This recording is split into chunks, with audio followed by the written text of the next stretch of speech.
দিয়েছিলেন ওনারা হযরতে আদম আলাইহিস সালামের দুই সন্তান হাবিল এবং কাবিল, ওনারাই দিয়েছিলেন। কিন্তু আমরা যে কোরবানি করে থাকি সেইটা সে সুন্নত তরিকা নয়, সেটা অন্য কারণে দেওয়া হয়েছিল। আমরা যে পবিত্র কোরবানি পালন করি এবং এই নামাজ আমরা আদায় করতেছি, এই পবিত্র কোরবানি এটা হযরত সৈয়দনা ইব্রাহিম আলা নবিয়ানা আলাইহিস সালাতু ওয়াস সালাম এবং হযরত সৈয়দনা ইসমাইল জবিহুল্লাহ আলাইহিস সালামের সুন্নাত। আমার নবীজি থেকে সাহাবা একরাম প্রশ্ন করেছিলেন, ইয়া রাসূলুল্লাহ মা হাযিহিল আদাহি, এই কুরবানি এটা কি? আমার নবীজি ইরশাদ করেছিলেন, সুন্নাতু আবিকুম ইব্রাহিম আলাইহিস সালাম, এটা হচ্ছে তোমাদের পিতা হযরত সৈয়দনা ইব্রাহিম আলাইহিস সালামের সুন্নাত। তো সাহাবা একরাম আবার জিজ্ঞাসা করেছিলেন, ফামালানা ফিহা ইয়া রাসূলুল্লাহ, এই কুরবানির মধ্যে আমাদের জন্য কি রয়েছে? আমরা যে পশু কুরবানি দিচ্ছি এর মধ্যে আমাদের লাভ কি? তখন নবীজি উত্তর দিয়েছিলেন, বিকুল্লি শারাতিন হাসানা, তোমরা যে পশু কুরবানি দিচ্ছ পশুর গায়ে যত পশম আছে প্রতি পশমে পশমে প্রতি লুমে লুমে তোমাদেরকে সওয়াব দেওয়া হয়। তখন সাহাবা একরাম আরজ করলেন, ফাসুফ ইয়া রাসূলুল্লাহ, ইয়া রাসূলুল্লাহ মেষ যে ভেড়ার মধ্যে তো পশম বেশি। তখন সাহাবা একরাম ভেড়ার ব্যাপারে জিজ্ঞাসা করলেন, ইয়া রাসূলুল্লাহ এই ভেড়া? আমার নবীজি বললেন, বিকুল্লি শারাতিম মিনাস সুফে হাসানা, ভেড়ারও প্রতিটি লুমে লুমে তোমাদেরকে সওয়াব দেওয়া হবে যদি তোমরা ভেড়া কুরবানি করো। আর আরেকটা হাদিসে এসেছে, সময় যেহেতু সংক্ষেপ, আরেকটা হাদিসে পাকে এসেছে আল্লাহর নবীজি ইরশাদ করেছেন, আম্মা জান আয়েশা সিদ্দিকা রাদিয়াল্লাহু তাআলা থেকে হাদিস কানা বর্ণিত, নবীজি বলেন, ঈদুল আজহার দিবসে অর্থাৎ আজকের দিবসে পশু কুরবানি করার চাইতে, অর্থাৎ পশু কুরবানি করে রক্ত প্রবাহিত করার চাইতে উত্তম কোন আমল আজকের দিবসের জন্য নাই। উচ্চস্বরে বলুন সুবহানাল্লাহ। আজকের দিবসে উম্মতে মুহাম্মদী সাল্লাল্লাহু আলাইহি ওয়াসাল্লামের জন্য সবচাইতে উত্তম আমল হচ্ছে আল্লাহর রাস্তায় পশু কুরবানি দেওয়া। আর এই কুরবানি দেওয়ার সময় আপনারা পশুকে প্রথমে পানি পান করাইয়ে দিবেন, ভালো করে পানি পান করাই দিবেন, যেটা খুতবার মধ্যে এসেছে, পানি পান করাই দিবেন। আমি বিগত জুমায় আপনাদের খিদমতে পদ্ধতিটা একটু সংক্ষেপে বলে দিয়েছিলাম। আপনারা পানি পান করাবেন পশুকে, এরপর ছুরিকে ভালো করে ধারাল করবেন। আবার অনেকে পশুর সামনে ছুরি ধার দেয়, পশুর সামনে ধার দিবেন না, তা পশু না দেখে মতো এইরকম গোপনে। আর একটা পশুর সামনে আরেকটা পশুকে জবাই করবেন না। আমাদের এখানে যেহেতু জায়গার সংকুলন নেই, অনেক সময় করতে হয়, কিন্তু ঠিক না একটা পশুর সামনে আরেকটা পশুকে কুরবানি দেওয়া। অপরিপ্রেক্ষিতে তো অন্য ব্যাপার, ওজর থাকলে। আর এদিকে আপনারা এই যে পশুর হাত পা চার পা বেঁধে দেয়, এটা জবাই করার সাথে সাথে এটা খুলে দিবেন, এটা বন্ধের মধ্যে রেখে দিবেন না। জবাই হওয়া মাত্র আপনারা এই চার পা যে বাঁধা এটা খুলে দিবেন এবং এই পশুকে নিজে নিজে প্রাণ যাওয়ার সুযোগ করে দিবেন।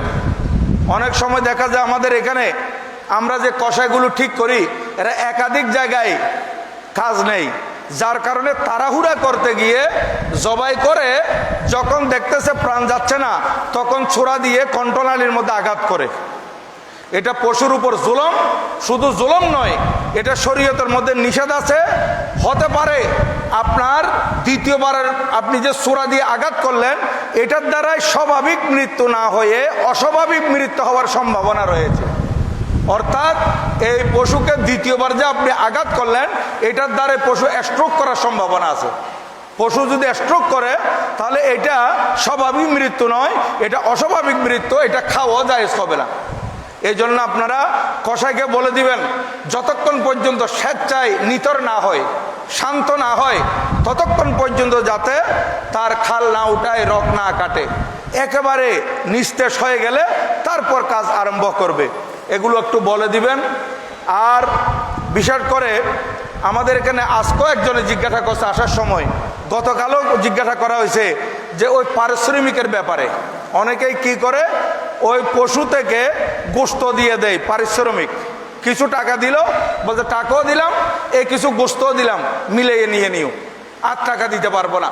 না, আপনি যদি কাজের লোক যাদেরকে আপনি আপনার এই গরু, আপনার এই মহিষ, আপনার এই কোরবানির জানোয়ার আপনাকে বানিয়ে দেওয়ার জন্য যাদেরকে আপনি ঠিক করেছেন তাদেরকে আপনি নগদ টাকা পারিশ্রমিক দিবেন।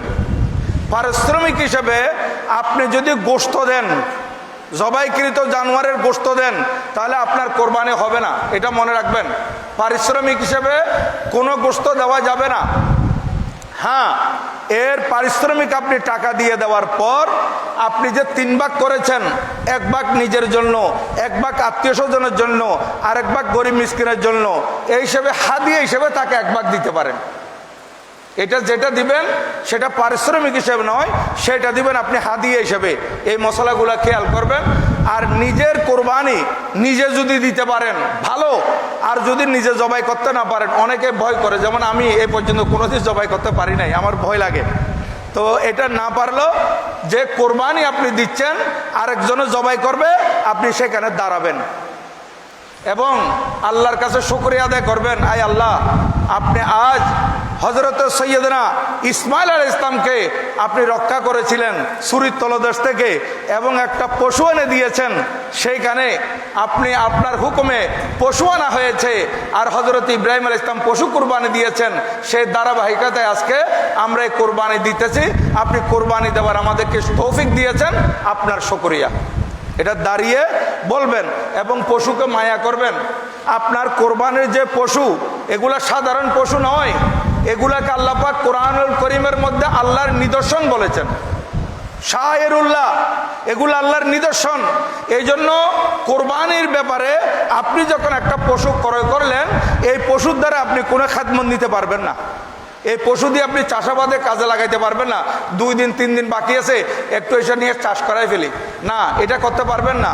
এই পশু দিয়ে আপনি পানিটা সেচ দিতে পারবেন না।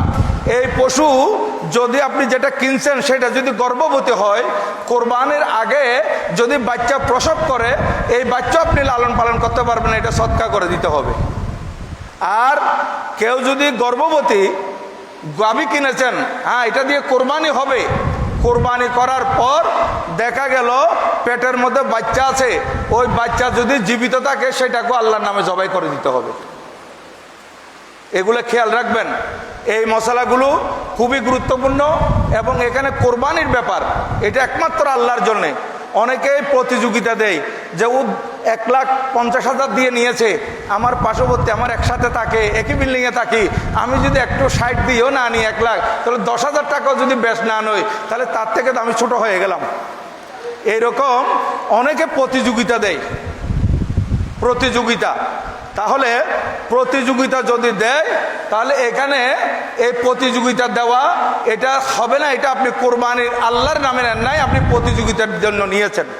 আবার অনেকে এখানে দেখা যায় যে শরীকি কুরবানি, শরীকি কুরবানির মধ্যে দেখা যায় যে অনেকের নিয়ত আছে যে আমার উপর কোরবানি ওয়াজিব নয়, কিন্তু আমি 1 ভাগ যদি নিই আমার ছেলেবেলেদেরকে গোশত খাওয়াইতে পারবো, তাহলে ওনার নিয়তটা ভিন্ন হয়ে গেল। তাহলে আপনারা শরীক হয়েছেন, আপনাদের কারো কোরবানি হচ্ছে না।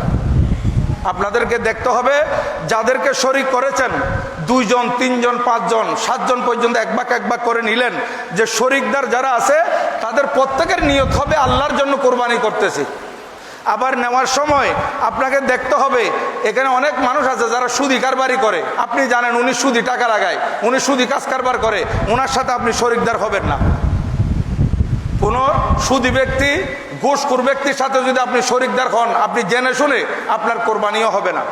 বদআকিদা, বাতিল ফিকর লোক, এরকম বদআকিদার লোককে যদি আপনার কোরবানির সাথে আপনি শরীক করেন, আপনার কোরবানি হবে না। তাহলে এখানে নিয়ত শুদ্ধ হতে হবে, আমলও ঠিক থাকতে হবে। এইভাবে আপনারা নেবেন। আর বিশেষ করে চামড়ার ব্যাপারে আমি বলে দিচ্ছি, এই চামড়া আপনারা যদি বিক্রি করেন 100 টাকা 200 টাকা দিয়ে বিক্রি করতে পারবেন, কিন্তু আপনাদের কাছে অনুরোধ থাকবে এই চামড়াগুলো আপনারা গৌসিয়া কমিটির ভাইদের হাতে হাতে তুলে দিবেন, ওনারা জামিয়ার লিল্লা ফান্ডের জন্য নিয়ে আসবে। এই চামড়া আপনারা যখন 1000, 2000, 5000, 30,000 ভাই আপনাদের পশুর চামড়া তুলে দিবেন, তখন এটা যখন একসাথে একত্রিত হবে, এখানে 80,000 টাকার গরুর চামড়ার দাম হবে, 4 লক্ষ টাকা গরুর চামড়ার দামও একই দামে বিক্রি হয়ে যাবে। এজন্য আপনাদেরকে বলতেছি, আপনারা জামিয়ার লিল্লা ফান্ডের জন্য আপনাদের পশুর চামড়া দিয়ে দিবেন। আর হ্যাঁ, গরিব মিসকিনকে আপনাদের থেকে কিছু দিয়ে দিবেন। যেখানে আপনি 1 লাখ টাকা 2 লাখ টাকা দিয়ে কোরবানি করতেছেন, 200-500 টাকা গরিবদেরকে আপনি যদি দান করে দেন, তাহলে কোনো সমস্যা নেই, এটা আরও সওয়াব পাবেন। যাই হোক, সময় আর নাই, একেবারে কম, এই জন্য আমি আপনাদের খেদমতে আরজ করব, আপনারা যারা ফজরের নামাজ অনেকে পড়তে পারেন নাই, এটা হচ্ছে ওয়াজিব নামাজ, আর ফজরের নামাজ হচ্ছে ফরজ বাদ দিয়ে আপনি ওয়াজিবের জন্য চলে আসছেন। আমি আপনাদেরকে অনুরোধ করব, আপনাদেরকে টাইম দেওয়া হচ্ছে, আপনারা মেহরবানি করে 4 রাকাত নামাজ একটু পড়ে নিন, এরপর আমরা নামাজের জন্য দাঁড়াবো।